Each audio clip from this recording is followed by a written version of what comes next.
Salutare tuturor! În această zi minunată vom vorbi despre cele mai bune seriale pe care le puteți vizualiza pe Netflix. Un mic disclaimer la început, acest top aparține opiniei mele strict personale, ceea ce va duce la o mică frustrare noilor abonați.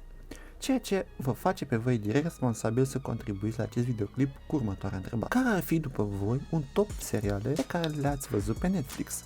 Lăsați un comentariu în secțiunea de comentarii. Bineînțeles, nu uitați să apăsați butonul de like și de subscribe pentru a continua acest proiect minunat. Bun, să începem!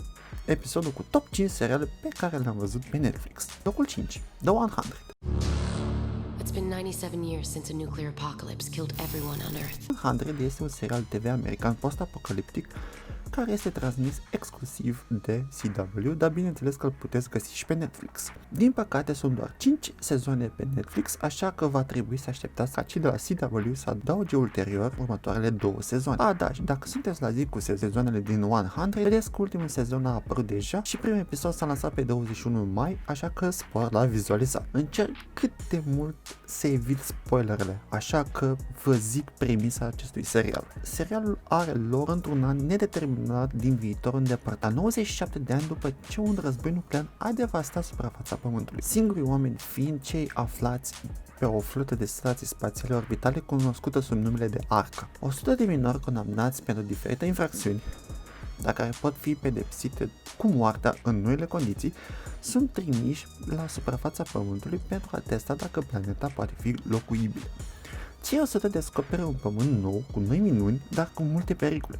Un grup de 5 tineri, printre care și Clark, face o călătorie pe uscat pentru a ajunge la un posibil loc de alimentare cu provizii situați undeva în pădure, în locul fostului centru de operațiuni de urgență Mount Weather, Virginia, aflat în fostele State Unite, în timp restul adolescenților rămânând la locul de aterizare pentru a sărbători că au ajuns într-o lume nouă. În timp pe Arcă, conducătorul acesta a fost împușcat, ori înlocuit cu un alt comandant. Recomand cu căldură acest serial, chiar merită văzut, mai ales dacă sunteți fascinați de serialele SF post-apocaliptice. Locul 4, Colony. But to see you every day hating me for it, he's my son too. You know what they do to the families of criminals. Come here! I haven't done anything! Iar un serial SF, iar situat într-un viitor îndepărtat, care are o tentă de istorie. Da, ați auzit bine, tentă de istorie. Pentru că acest serial se bazează pe evenimentele fasciste și naziste, dar situate într-un viitor îndepărtat. Sună al naibii de complicat. Haideți să vedem premisa serialului. Într-un viitor îndepărtat din Los Angeles, prezidenții trăiesc sub un regim de ocupație militară de către o organizație cunoscută sub numele de Transitional Authority. Autoritatea servește un grup extraterestru numit The Hosts, despre care nu se știe mai nimic. Simbolul forțelor colaboratoare reprezintă păsări de pradă stilizate sau răpitoare, ceea ce dă naștere proiectele de Raps. Vedeți? Are o tentă de istorie cu naziști, nebunie. Autoritatea pune în aplicare politica gazdă prin intermediul poliției militare numită Securitate Internă și supranumită Red Hats. V-am zis? Are legătură.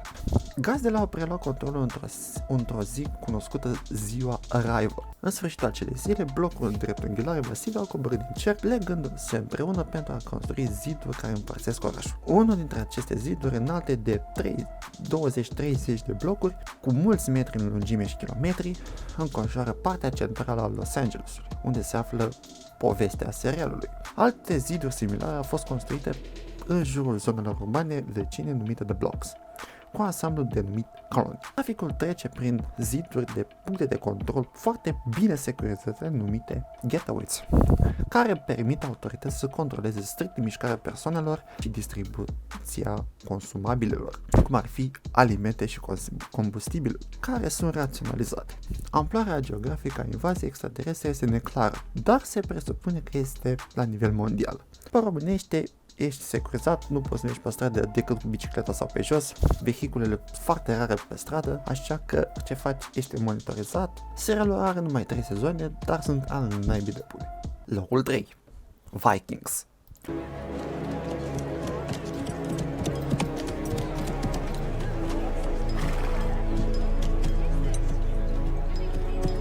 What? Mother's left. Ok. Doar pe locul 3 este situat Vikings. De ce? Sigur merită un loc mult mai bun acest serial. Ei bine, dragii moșului, deoarece următoarele 2 seriale chiar se merită să fie pe locul în top 2 cel mai bune seriale, așa că nu mă bateți, ok? Despre ce este vorba în Vikings? Păi, simplu, cam toate poveștile cu vikingi sunt asemănătoare între ele, deci este ușor de înțeles. Vikingii nu prea au viață prea bună pe pământurile lor, erau săraci, de făcut farming nu prea puteai să faci, era cam imposibil din cauza zonei, așa că erau nevoiți să găsească noi locații pentru a trăi de pe o zi pe alta. Dar cum vikingii nu prea sunt așa buni samariteni, ba din contră, erau barbari în adevăratul sens al cuvântului, ca să-și găsească o casă pentru a supraviețui, ei bine, erau nevoiți să cucerească teritorii din Anglia sau oricare altă țară. Și uite așa au ținut-o ani de zile. În acest serial este prezentat nevoia de a găsi teritorii, dar cei de la Historical Channel au reușit să prezinte acest mod de invazie și povestea foarte bine scrisă și editată încât să te țină cu sufletul la gură când vezi acest serial. Fiecare actor își face foarte bine treaba, deci Vikings e un serial istoric care musai trebuie să-l vezi dacă te pasionează perioada vikingilor. Locul 2, The Witcher. Cyrilla, you are the lion cub of Sintra. Vă pare că ați jucat toate jocurile Witcher, că ați colindat tot tărâmul Tameriei cu Roach și ați cunoscut-o foarte bine pe Yennefer și Chris. Ei bine, serialul realizat exclusiv de Netflix nu are nicio legătură cu jocurile, așa că va trebui să citiți cărțile dacă vreți să știți despre ce se întâmplă în The Witcher. Și cărțile sunt publicate de Andrei Sapkowski.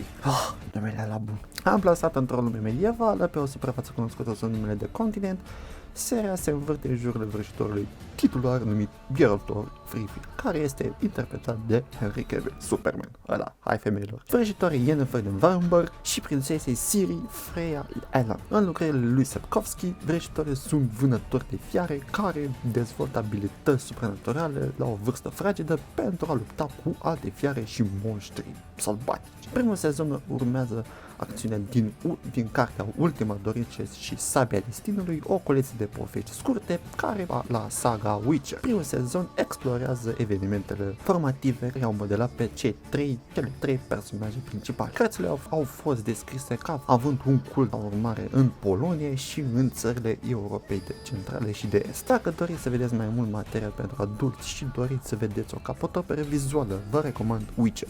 Este un serial bun, povestea este cam schimbătoare, nu-ți dai seama de ce Geralt este tânăr în episodul 1, de ce Geralt în episodul 2 este bătrân și în episodul 3 este iar tânăr. În per total, serialul a avut un mare succes. Pe IMDb, serialul are nota de 8,3, ceea ce dă de gândit că serialul chiar să merge de văzut. Locul 1, The Last Kingdom. What is it? Ships. I saw them first from the beach. What ships? Danes! We were kings there once, boy. Oameni buni, chiar vă recomand acest serial, este un serial de tip Game of Thrones și aici nu mă refer la direcția serialului. Un mic disclaimer, nu te atașa de un personaj favorit, sau s-ar putea să regrezi mai târziu, sau s-ar putea să schimbe ideile.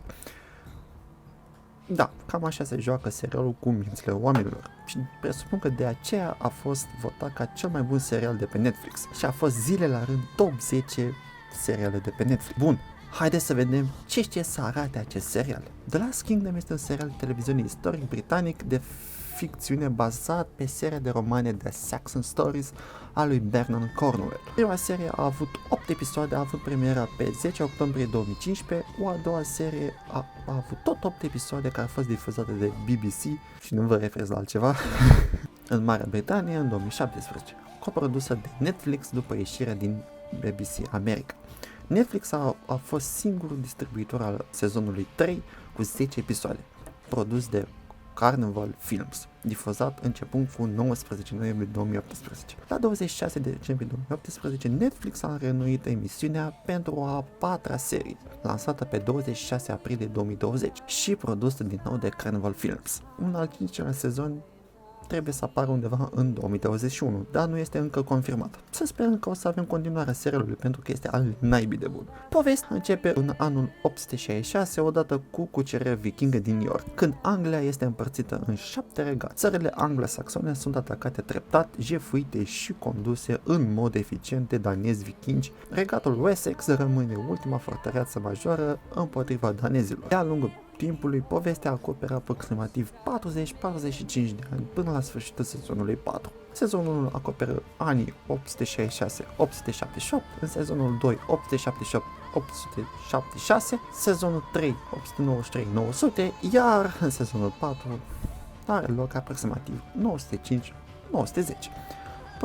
Protagonistul fictiv este Ultred din Bamberburg. Un conte cu acest nume a existat și a condus Bamberburg, castelul Bamberg și Northumbria în timpul domniei lui Aethelred al II-lea și aproximativ un secol după povestea povestită în Regatul Trecut. Nu zic mai multe că zic un spoiler major dacă continui această poveste și așa greu înțeles. Bun, cam asta a fost top 5 seriale de pe Netflix. Nu uitați că și voi puteți contribui la acest canal cu top 5 cele mai bune seriale de pe Netflix, așa că nu uitați să răspundeți la întrebarea de la începutul videoclipului. Care ar fi cele mai bune seriale pe care le-ați urmărit pe Netflix? De-abia aștept să vă citesc comentarii și opiniile despre acest prim videoclip.